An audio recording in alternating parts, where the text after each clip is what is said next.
یہ جو توانائیاں ہمارے خطیبوں کی صرف ہو رہی ہیں، مشرک دی کٹھی حلال ہے کہ حرام، ان میں توانائیاں ضائع نہ کریں، نہ قوم کا وقت برباد کریں، نہ اپنا وقت برباد کریں خدا کے لیے۔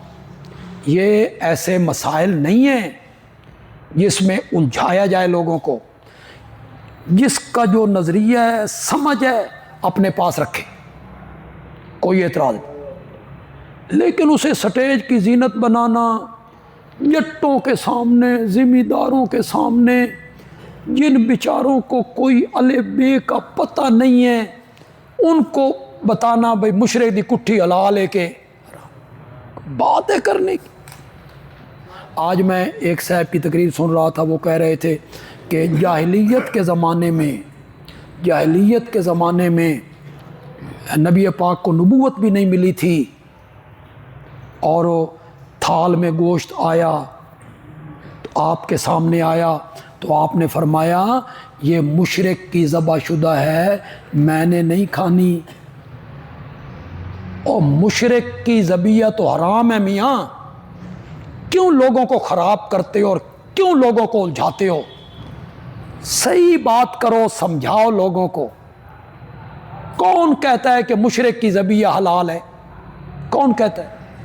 مشرک کی ذبیحہ حرام ہے، لیکن وہ مشرک جو کسی آسمانی مذہب کے قائل ہوں، شریعت نے سورۃ مائدہ میں ان کی ذبح شدہ کو کیا قرار دیا؟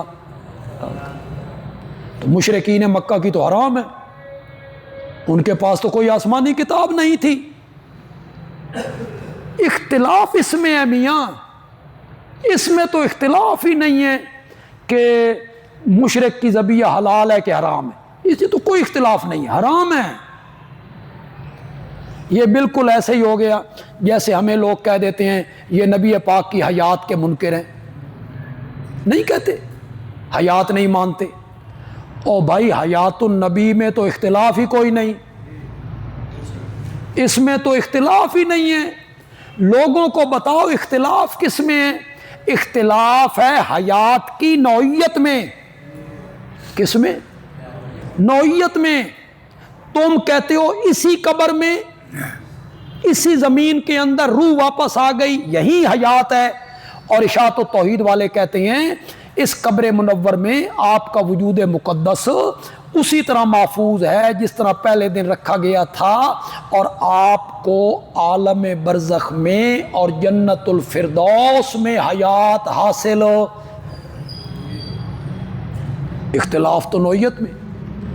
تو جس طرح وہاں حیات میں یہ کہتے ہیں حیات کے منکر ہیں، حیات کے منکر نہیں ہیں، حیات کی نوعیت میں اختلاف ہے۔ کیوں لوگوں کو صحیح بات نہیں بتائی جاتی؟ کیوں لوگوں کو خراب کیا جاتا ہے؟ اور کیوں لوگوں کو کہتے ہو مشرک کی ذبیحہ حرام ہے؟ او بھائی یہ تو اختلاف ہی نہیں ہے۔ اختلاف یہ ہے کہ جو مشرک آسمانی مذہب کے قائل ہیں ان کی ذبیحہ حلال ہے یا حرام؟ بولو، کوئی کہہ کے دیکھے حرام۔ تو یہ ایک الگ بات ہے کہ کھاتے رہتے ہیں یا نہیں کھاتے، یہ ان کا اپنا نظریہ ہے، لیکن لوگوں کو تو صحیح بات بتائیں یار۔ کہو نہ اہل کتاب کا ذبیحہ حلال نہیں، کہو سورۃ مائدہ کا انکار ہو جائے گا آیت کا، کہہ کے دیکھو، اس میں بھی اختلاف کوئی نہیں۔ مشرک کی ذبیحہ حرام ہے، اس میں بھی اختلاف کوئی نہیں۔ اہل کتاب کی ذبیحہ حلال ہے، اس میں بھی اختلاف کوئی نہیں۔ اب میں بتاتا ہوں اختلاف کس میں ہے۔ اختلاف اس میں ہے کہ آج کا جو مشرک ہے یہ اہل کتاب میں شامل ہے یا یہ ہے اختلاف۔ بتاؤ نا لوگوں کو، یوں ہی تقریریں کرتے اور جذبات میں کہتے ہو مرتد ہیں جی، یہ ہیں جی، ذبیحہ حرام ہے جی۔ اختلاف تو اس میں ہے کہ آج کے جو مشرک ہیں، قبر پرست ہیں، یہ اہل کتاب ہیں یا نہیں۔ جو انہیں اہل کتاب نہیں مانتے ان کے نزدیک حرام ہے، اور جو ان کو اہل کتاب مانتے ہیں ان کے نزدیک اتنی سی بات ہے۔ یوں ہی لوگوں کو جذبات میں الجھایا ہوا ہے. مشرک پلیت ہے، مشرک نجس ہے. وہ یہودیوں کی ذبیحہ جو قرآن نے حلال قرار دی تھی وہ پاکیزہ تھے، وہ پاک لوگ تھے. عزیر ابن اللہ، وقالت النصارى المسیح ابن اللہ یکتبون الکتاب بایدیہم. لفظی تعریف کرتے تھے اپنی کتابوں میں. ان کی ذبیحہ کو حلال قرار دیا کہ نہیں دیا؟ دیا. کرو انکار. پھر ایک صاحب کہنے لگے وہاں جی اوت الکتاب کا لفظ ہے، اوت الکتاب اچھے ہوتے ہیں. واہ، چوتھے سپارے دا شروع پڑھ کے ویکھو تو سمجھ آوے اوت الکتاب کنیے چنگے ہوندے ہیں.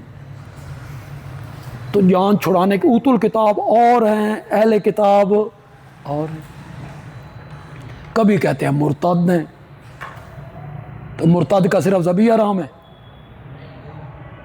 تم تو اہل علم ہو یار، پڑھے لکھے لوگ ہو. اہل کتاب کے پٹرول سے پٹرول ڈلوانا حلال ہے. کپڑا خریدنا، گوشت خریدنا، سبزی خریدنا، دال خریدنا. مرتد سے تو ہر چیز، پورے تعلقات ہی حرام ہے، لین دین ہی حرام ہے مرتد سے. تو یہ الجھایا جاتا ہے. تو میں آپ سے یہ کہنا چاہتا ہوں، وقت بھی زیادہ ہوا اور آج میرا سبق بھی رہ گیا ہے. سمجھانا میں آپ کو چاہتا ہوں، خدا کے لیے لوگوں کی اصلاح کرو. شرک کی دلدل میں جو ڈوبے ہوں انہیں نکالو. کچھ نہ کہو اپنوں کو. یہ جو آپس کے اختلاف ہیں اس میں توانائیاں ضائع نہ کرو خدا کے لیے. وہ جو شرک کی دلدل میں پھنسے ہوئے ہیں انہیں نکالنے کی کوشش کرو یار. وہ کیوں پھنسے ہوئے ہیں؟ شرک کے رستے پہ کیوں چلے ہوئے ہیں؟ انہیں دھوکہ لگا ہے نبیوں کے معجزوں سے، ولیوں کی کرامتوں سے دھوکہ لگ گیا ان کو. سمجھانے کی ضرورت ہے معجزے کی حقیقت، سمجھانے کی ضرورت ہے کرامت کی حقیقت.